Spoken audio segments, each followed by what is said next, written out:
فلفل تيفي سلام وسناي أبستفلالي كرنعات عالم بمخوان مدبات فلفل تيفي تكاتاتولو كبرانن كميتخونا نلومون كم تلومود زتفلالي مدبات حزنا متئنا لنا اتوم مدبات انتاي مسلو حبيرنا نكاتاتل كبرانن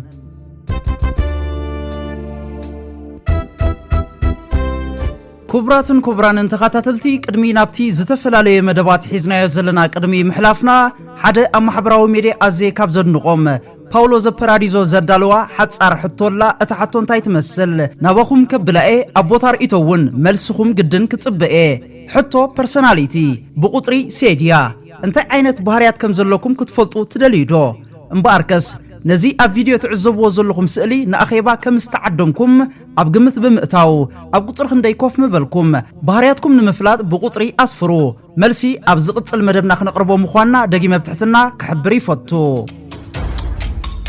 معري عدلات تمرتي نخلو زيغا ابتحتي زبل تيما ايرتراويان نبرتي عباي بريطانيان ايرلاندن دمن هيوتن زي تبقى هاجر رهاتنان گنزبنان اينبق اللانينا بمبال نبروجكت احداري بيت تمرتي تيعو زوبا دوبوباو قيح بحر نمعوات بقراتنت تبقيسوم اللوو اب قطرات رحق كبابيتات هاجرنا بسنكي حسرت تمرتي دحريت زترفو هتصاونتي ايكلونيوم بزبل حبراوي رديت عدلات تمرتن مسفحن معباين احداري ابيات بيت تمرتي مهنات محداسن املا هاجر قدامنا توهيبو يسرحلو الله نزي سناي بروجكت ابايتان متكبار ايرتراويان رابعي جنبار بنقحت تبقيسوم اللوو املا هاجرنا معري عدلات تمرتي ناب كل زيغا نخسفح نفس وكف زيغا عقم زفقرو اجام كبركت هاجراوي حلافنوتيو منشي اريتريا زيدروس اي تقامتو ابتا مريتي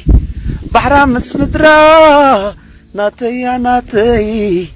كبرا قيدفر كفيل حواتي ورشا قداموت انا بحتي ኢትዮጵያ ኣብ ጎረባብቲ ትገብሮ ዘላ ዓዘር ቆዘር ኣደብ ክትሕዚ ግባእ ክብል ወፃኢ ጉዳያት ወፃኢ ፖላንድ ሓቢሩ ኣህጉራዊ ሕጊ ባሕሪ ንኸም በዓል ኢትዮጵያ ዝኣመሰለ ሃገራት ኣፍ ደገ ባሕሪ ንዘይብለን ሃገራት ብስምምዕ ብልኡላውነት ምክብባርን ኣገልግሎት ወደብ ክረኽባ የፍቅድ እዩ እዚ ማለት ግን ወደብ ስለ ዘይብለን ወደብ ክውንና የፍቅድ እዩ ማለት ኣይኮነን ግብፂን ውሕስነት ማይ ንምሕላው በመሰረት አህጉራዊ ሕጊ ኩሉ አድላይ ስጉምትታት ክትወስድ ያክብል ሚኒስትር ጉዳያት ወፃኢ ባድር ዓብደላቲ ንኣሜሪካዊ መዘንኡ ማርኮ ሮቢዮ ቅድሚ ሒደት ሰዓታት ኣብ ዘካየዶ ጻውዒት ቴሌፎን ገሊጹ ኢትዮጵያ ትኽተሎ ዘላ ኣገባብ ዘይ ሓላፍነታዊ ስለ ዝኾነ ግብፂ ኢዳ ኣጣሚራ ከም ዘይትርኢ ወሲኹ ሓቢሩሎ ሚኒስትር ጉዳያት ወፃኢ ባድር ዓብደላቲ ቀፂለውን ናብዛት ስዕብ መደብ ከብሎኩም ደጊመ ሰናይ ምክትታል ክቡራንን President Isaias Afwerki is in Saudi Arabia right now on a 4-day working visit to meet with Crown Prince Mohammed bin Salman. And this is not just another diplomatic stop. When you connect this visit with his most recent trips to Sudan and Egypt, a much bigger story emerges. I believe we are witnessing the formation of a new Red Sea bloc, a strategic alignment between Eritrea, Sudan, Egypt and Saudi Arabia. And this bloc will reshape the balance of power in the Horn of Africa. What do I mean by that? I will explain. Welcome to the program.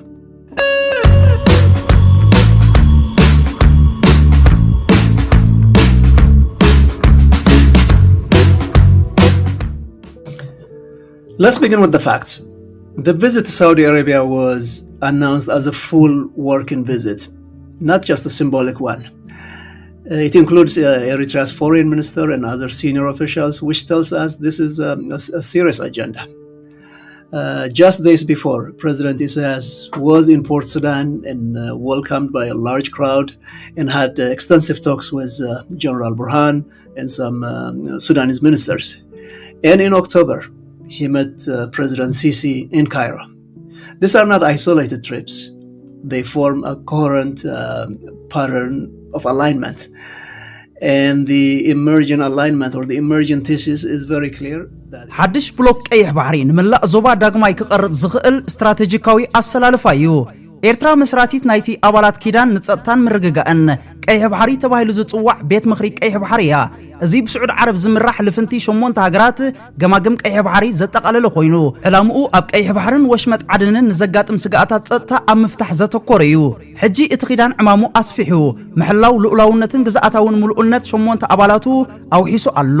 መንግስቲ ኤርትራ ነዚ ኪዳን ክመስርቶን ከሎ ንዝህሉ ዘይባሕርኻ ናይ ምምናይ ሕማም ፈውሲ ንምሃብ ዕላማ ዝገበረ እዩ ብኻልእ ኣዘራርባ ንልኡላውነት ኤርትራ ትንዕ ክብል ዝሓስብ ሃብትን ሓይልን እዘን 8 ሃገራት ኣብ ጎኒ ኤርትራ ምስላፍ ማለት እዩ ስለዚ ንዕላማ ናይ ዝኪዳን ዕሽሽ ብምባል ተወዝን ዝብል ኪኖ ኣብ ኣትደዮ ካልእ ዝበሃል የለን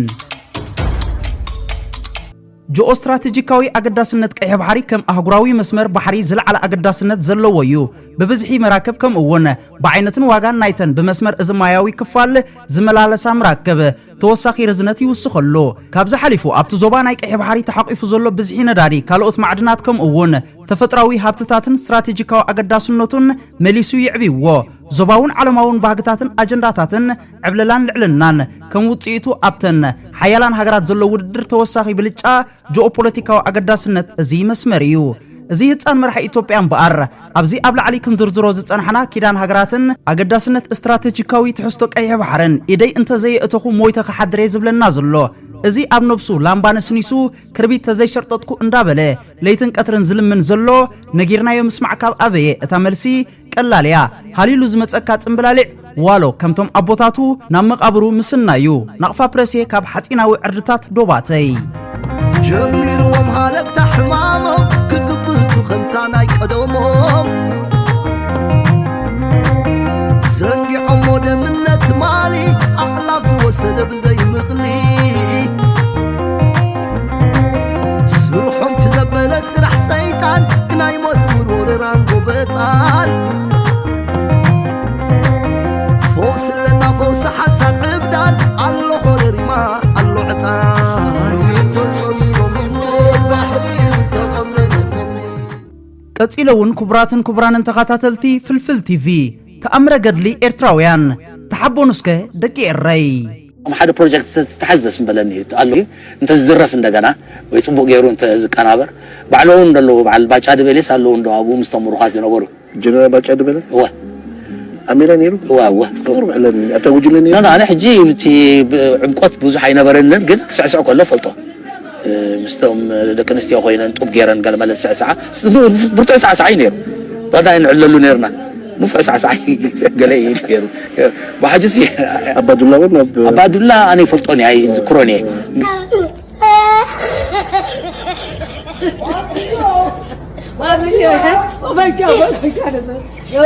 ሰሞችና ህዝቦች ይህን ወረራ ለመመከትና ለመቀልበስ መንቀሳቀሳቸውን የገለጹት ሜጀር ጀነራል አባዱላ ገመዳ ሰፊ ጦርነት ውስጥ ገባን በልጅነታችን ከጦርነት ወደ ጦርነት ከዛ ወደ ኤርትራ ከዛ በዛ ያለ ነው በኋላ ወደ አንድ 7 ዓመት በሻዕቢያ ስሜት ታዝራለሁ እስር ቤት ያኔ ናቅፋ ላይ የተዋጋን ኔትወርክ በሙሉ ምጽዋ 2 ዓመት ተዋግተናል ለመከላከል ከዛ በኋላ ናቅፋ በዛ አልፈን ብዙ አስቸጋሪ ጦርነት ነው የነበረው እንደ ምርኮኛ ተያዘን 7 ዓመት እዛ ቆየን እንደ የምርጫ ይሰጠን ነበር እኛ ወደ የድሮ መንፈስ አምሮ ስለነበር ወደ ሱዳን ሄደን አልመረጥኩም ተወሰነ ሰዎች ማለት ነው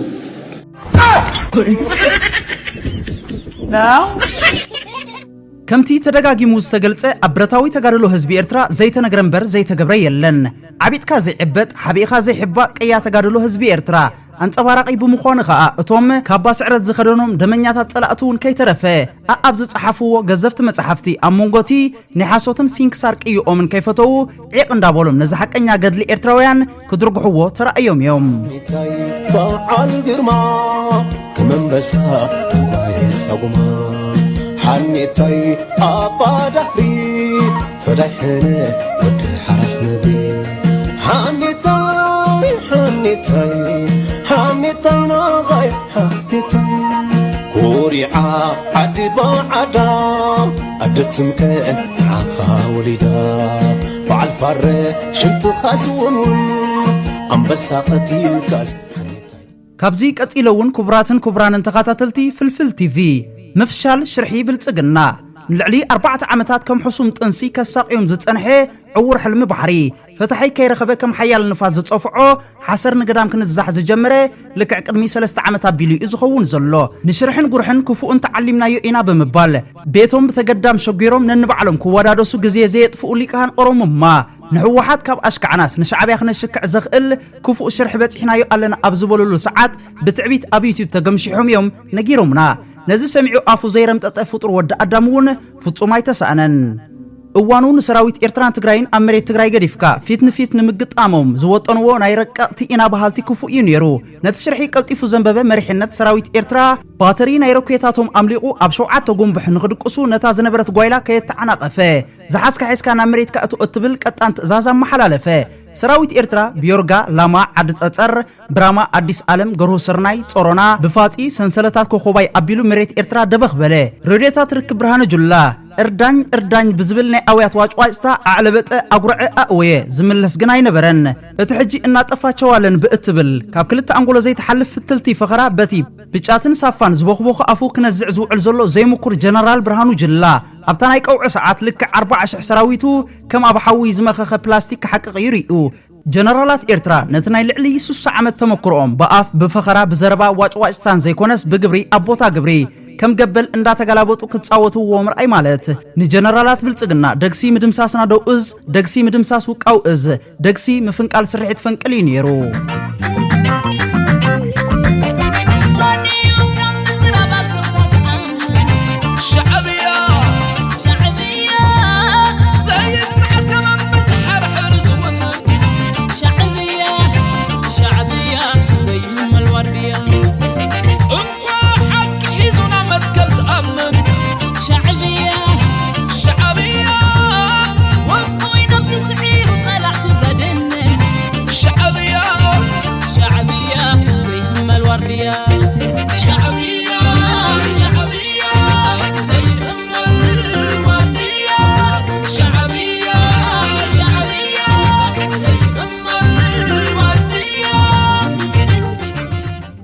ካብዚ ቀፂለውን ክቡራትን ክቡራንን ተኸታተልቲ ኣብ ክልል ኢትዮጵያ ዘይተነግረንበር ዘይተገብረ የለን ብፍላይ ክፉእ ዘበለ ኩሉ እዩ ዝፍጸም ዋላ እኳ እዚ ኣብ ቪድዮ ንዕዘቦ ዘለና ስርሑ ስቂልካ ትርጉም ኣልቦ ይኹን ቲክቶከር ተኣስር ሃገር ግን ንፋልማይና ኣብዛ ኢምፐራጦርያ ኢትዮጵያ ንርኢ ኣለና ሓቆም እዮም ተጋሩ ሽሕ ግዜ ውፁእ ኢትዮጵያዊ ክትከውን ፈትን ንሳ ግን ካባኻ ወፃእ እያ ስለዚ ክቡራትን ክቡራንን ተኸታተልቲ ነዚ ዝምልከት መደብ እውን ምኩር ፖለቲከኛ ሚካኤል እምባይ አራንሺ ኤሪላይን ፔጅ ዘዳለው መደብ አሎ ናብቲ መደብ ከብለኩም ሓቢርና ነከታተል ክቡራትን ክቡራንን አዶናይ በምን ምክንያት ሊታሰር እንደቻለ የኢትዮጵያ ፌደራል ፖሊስ መግለጫ አውጥቷል በዚህ መሰረት ታዲያ አዶናይ በቁጥጥር ስር ሊውል የቻለው ከኢትዮጵያ ሕዝብ ባህልና እንዲሁም ደግሞ መልካም ስነ ምግባር በተቃራኒ በህዝብ ዘንድ ተቀባይነት የሌለው አስነዋሪ አለባበስ ለብሰው በአደባባይና እንዲሁም ደግሞ በቴሌቪዥን ቀጥታ ስርጭት የታዩት 5 ተጠርጣሪዎች በቁጥጥር ስር በዋሉበት በወንጀል ጉዳይ ጋር በተያያዘ መሆኑን የኢትዮጵያ ፌደራል ፖሊስ አስታውቋል። እናንተስ በዚህ ጉዳይ ምን ትላላችሁ? ሐሳባችሁ ነገር አብይ አህመድ ዝመርሐ ዘሎ ኢትዮጵያ ናበይ ገጻ ትኸይድ ዘላ እዚ ኣብ ኢትዮጵያ ንሪኦ ዘለና ናይ ርኹሳን መናፍስቲ ከይብክለና የስግዩ ሎሚ ኣብ ኢትዮጵያ ነቲ በአርአያ ስላሴ ዝተፈጥረ ሰብ ከም በጊ ዓውደ ዓመት ኩርንኩሪት ኣሲርካ ብኻራ ምሕራድ በቃ ልሙድ ኮይኑ እዩ ምሕራድ ጥራይ ከይመስለና ንቁልቁል ዝኣፉ ዘቕዚእካ ብምእሳር ኣሳቂኻ መቕታል እውን ኣሎ ብእሳት ምቅጻል ኣቃጺልካ መቕታል እውን ኣሎ ብጥይት ጌርካ ብኻላሽን ብሽጉጥ መቕታል እውን ንቡር እዩ ናበዮም ዝኸዱ ዘለዉ ግን እንድዒ አበየ ከባቢኡ ኢትዮጵያ ኢትዮጵያውያን ተዓጊቶም ተጨውዮም ገለ ዝብል ዜና ልሙድዩ ሚሊዮናት ክፈሉ ተባሂሎም ዝብልውን ንቡርዩ ብጅምላ ተቀቲሎም ዝብል ፍጻሜውን መዓልታዊዩ ጅብ ከሚበላክ በልተው ተቀደስ አሜዳ ተገቲሮም ዝብሉ ወዩ አዋልድ ተጋሩ በአወዳቴን ተደፊረን ንወታደራትና ግን ብሳንጃም ደፊሮምም ክብል አብይ አህመድ ተገቲሩ ዝቦለዩ ከም ጠለበጊ ሓሪድና ንብላዓዮም ዝተባሃለ አሜዳ ኢትዮጵያዩ እዛ ዓዲ ናበይ ገጻ ተጸድፍያ ዘላ እንድዒ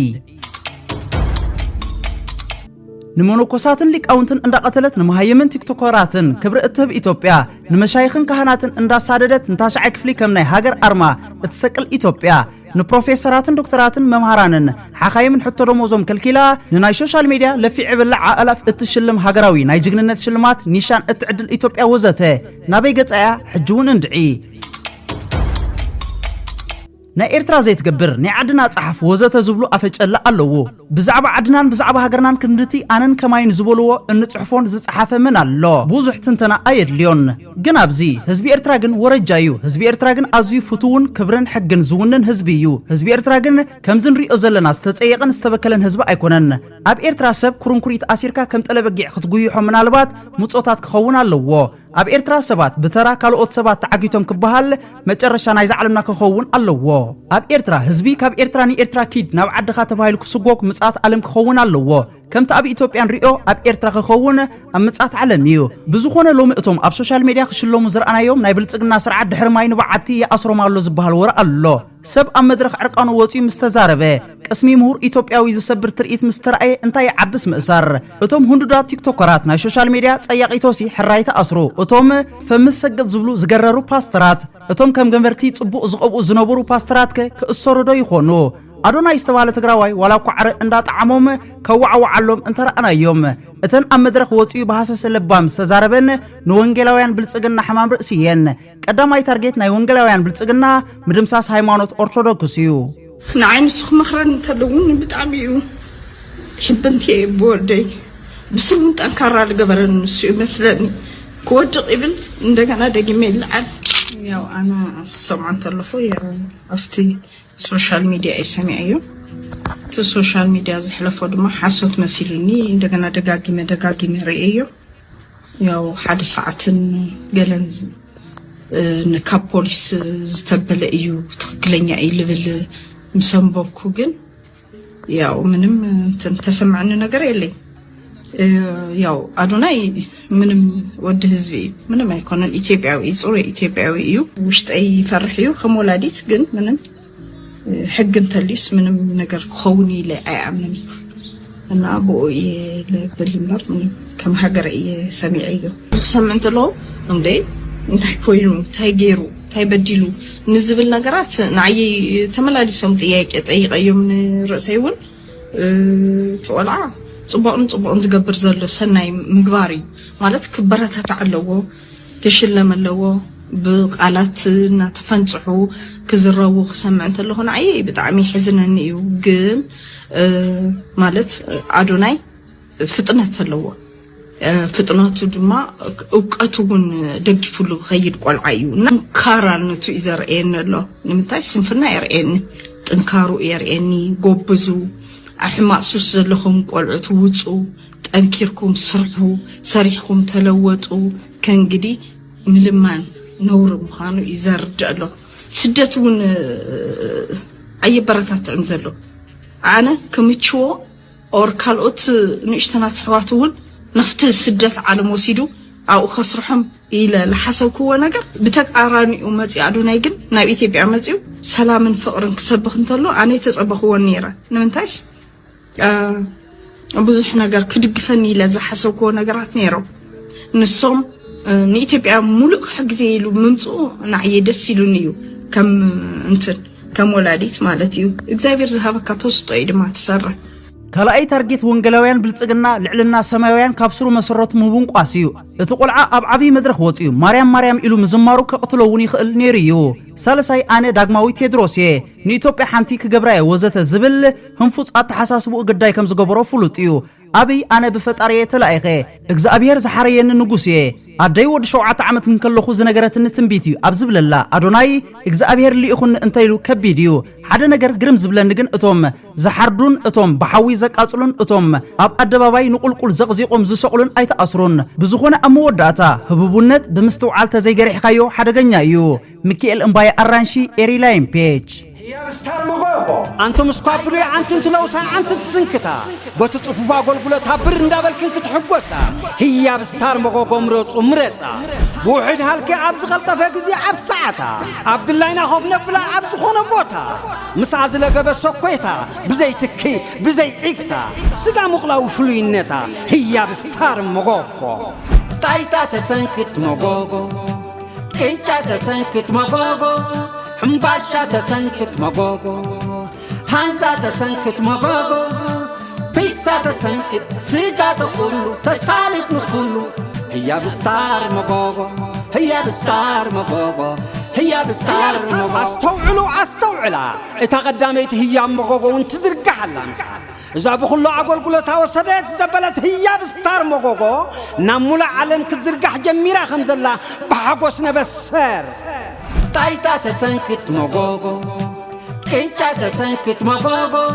حمباشا تسنكت مغوغو هانزا تسنكت مغوغو بيسا تسنكت سيقا تقولو تسالك نقولو هي بستار مغوغو هي بستار مغوغو هي بستار مغوغو هي بستار مغوغو هي بستار مغوغو بفلاينا مرعي ربا بحدا يخون بجملة بعير يخون بمدري نايم بسع مقعديا بنسع مخانو دس اندابلنا نفلت أدراشانا عبجر من كتم أدرايش كباب فرانكفرت قدنا زيمن سترس سوق رحاد هي بستار مغوغو هي بستار مغوغو هي بستار مغوغو هي بستار مغوغو هي بستار مغوغو هي بستار مغوغو هي دقريمي كساب بخالق فيديو نملسكم تطعمو سسناي تطعمو نعصبات ودقت وهرقنيت هاغراو خبرت زلالماو زخرن سماعاتنا وترو عوت نعفاش